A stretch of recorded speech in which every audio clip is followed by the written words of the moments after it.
মায়া এই শব্দটা বড় খারাপ, আবার এই শব্দটা অনেক ভালো। এটা দুটো সাইড আছে। যখন আপনার একটা জিনিসের প্রতি মায়া লেগে যাবে, যদি এটা অতিরিক্ত পর্যায়ে হয়ে যায়, এক্সট্রিম লেভেলে চলে যায়, that is very dangerous.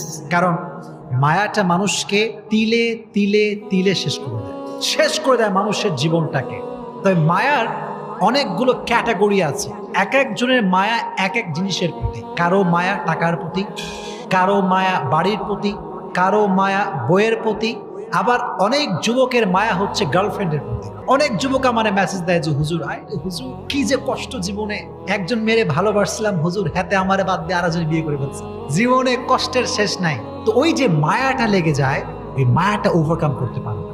That's why দেখবেন আপনি যখন কোনো যুবকের দিকে তাকাবেন, আপনি জাস্ট এটা ইমাজিন করবেন হি ইজ টোটালি ডিপ্রেসড, তার লাইফে সুখ বলতে কিছু নাই। কেন? ওই যে মায়াটা আমাদেরকে শেষ করে দেয়।